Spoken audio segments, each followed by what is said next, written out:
रवि और अर्जुन बचपन के दोस्त थे। दोनों एक ही गांव में पले बढ़े थे और स्कूल से लेकर खेल के मैदान तक हमेशा साथ रहते थे। उनकी दोस्ती इतनी गहरी थी कि गांव के लोग भी उनकी मिसालें दिया करते थे। रवि एक गरीब परिवार से था, जबकि अर्जुन एक अमीर किसान का बेटा था। इसके बावजूद अर्जुन ने कभी रवि को अपने से अलग नहीं समझा। दोनों ने हर खुशी और गम को मिलकर साझा किया था।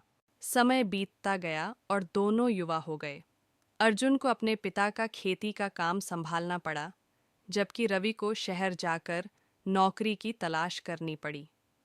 रवि को एक फैक्ट्री में काम मिल गया और वह गांव से दूर चला गया।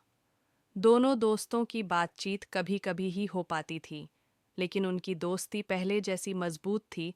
एक दिन अर्जुन को अचानक एक बड़ी मुसीबत का सामना करना पड़ा। उसके पिता का देहांत हो गया और उस पर कर्ज का बोझ आ गया।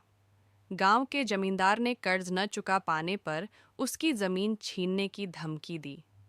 अर्जुन बहुत परेशान था, लेकिन उसके पास कोई समाधान नहीं था। गांव के किसी ने भी उसकी मदद नहीं की। जब रवि को अर्जुन की इस हालत के बारे में पता चला, तो वह तुरंत गांव लौट आया। उसने अपनी जमा किए हुए पैसे निकालकर अर्जुन को दे दिए, लेकिन वह रकम कर्ज चुकाने के लिए काफ़ी नहीं थी।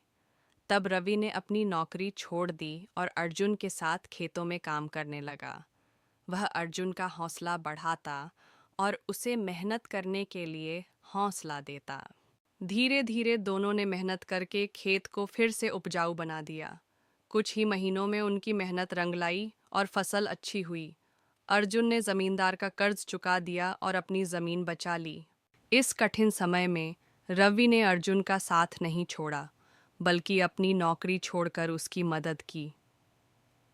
यह देखकर गांव के लोग भी हैरान रह गए। जमींदार, जो पहले अर्जुन पर हंसता था, अब उसकी दोस्ती की मिसाल देने लगा। यह कहानी हमें सिखाती है कि सच्चा दोस्त वही होता है जो सिर्फ अच्छे समय में नहीं, बल्कि कठिन परिस्थितियों में भी हमारे साथ खड़ा रहे।